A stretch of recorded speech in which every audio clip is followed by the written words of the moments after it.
Mr. Miller, how are you? I'm great, thanks. Jordan Conrad. I have a conference call that I need to run to, but since you all are graciously gathered here, I'll take a few questions. And I think you also just had like an hour with Caroline, so I don't want to step on that too much either.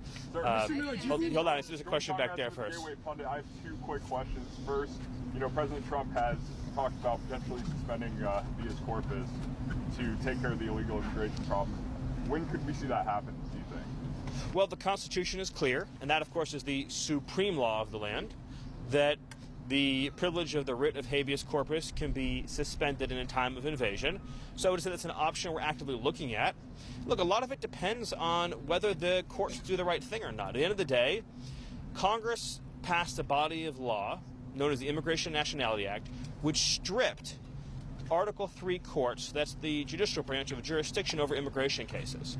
So Congress actually passed, it's called jurisdiction stripping legislation. It passed a number of laws that say that the Article 3 courts aren't even allowed to be involved in immigration cases. Many of you probably don't know this. I'll give you a good example.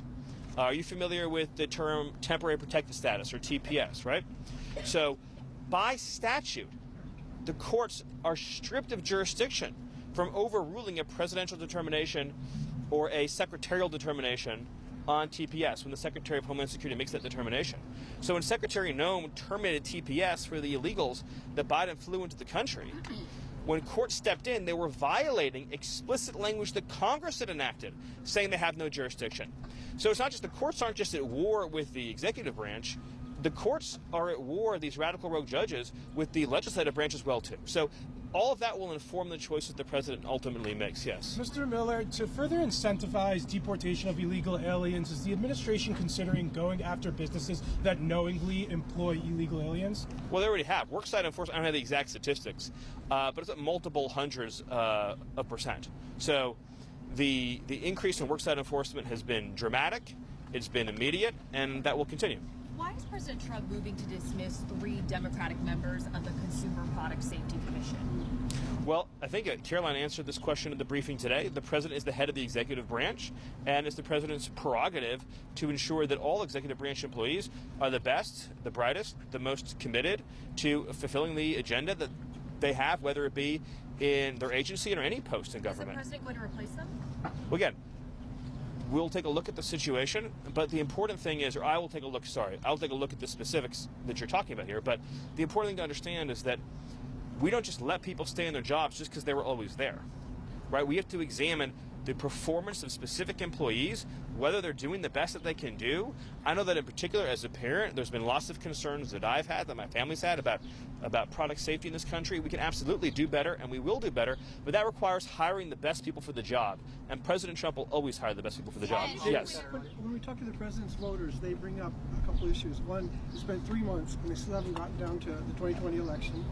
They're concerned about the whole voting situation, and they also want to know about what happened to the assassination attempt. Those are all great quesso they're really concerned. Those are all great questions. The Department of Justice, of course, is working on all 3 of the things that you just mentioned, and hopefully we'll have a further update soon. I can tell you on election integrity that the president recently signed an executive order that was the most comprehensive election integrity order that was ever issued.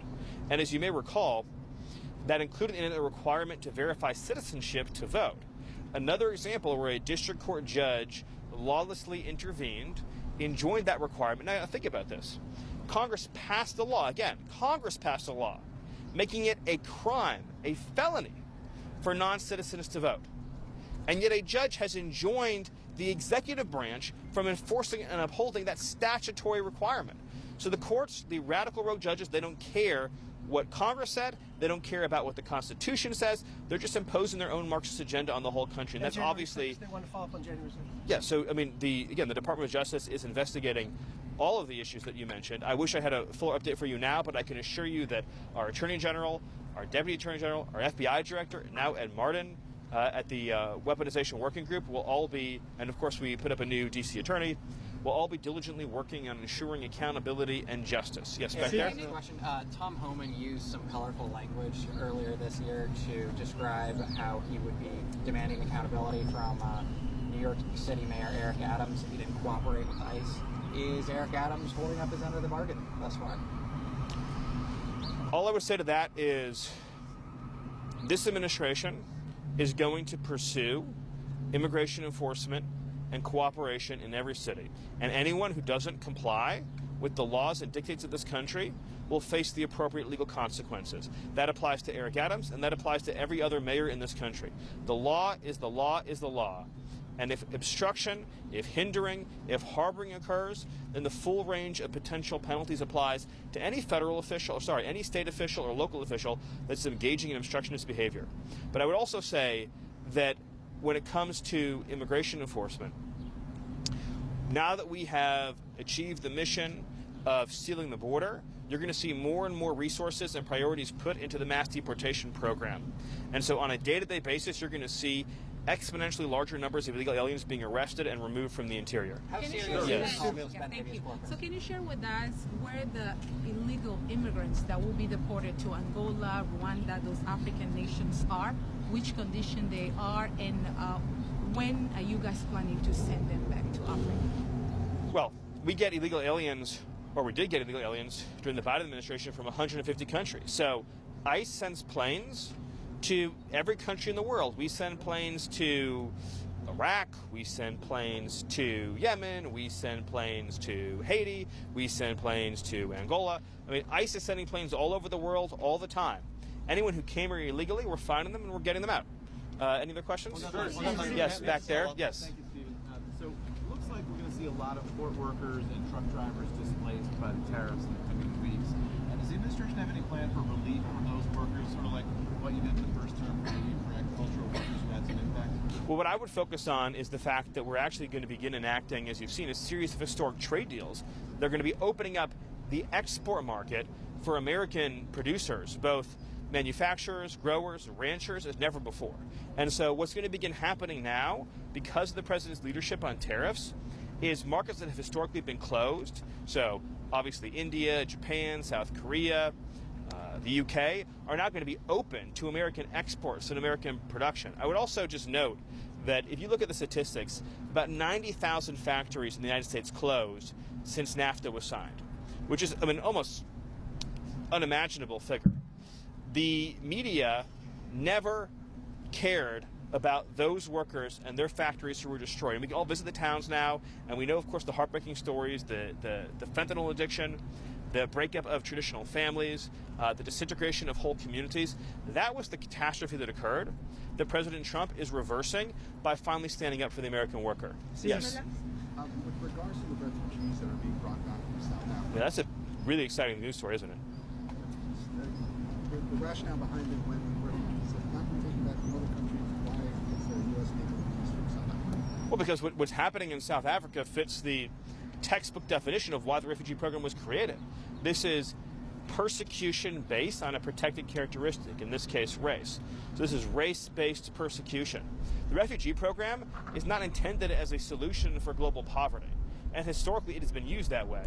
Wherever there's global poverty or wherever there's dysfunctional governments, then the U.S. refugee program comes in, swoops people up, relocates them to America, and you have multi-generational problems. You even into the second and third generation, you have endemic poverty, you have crime issues, you have integration issues.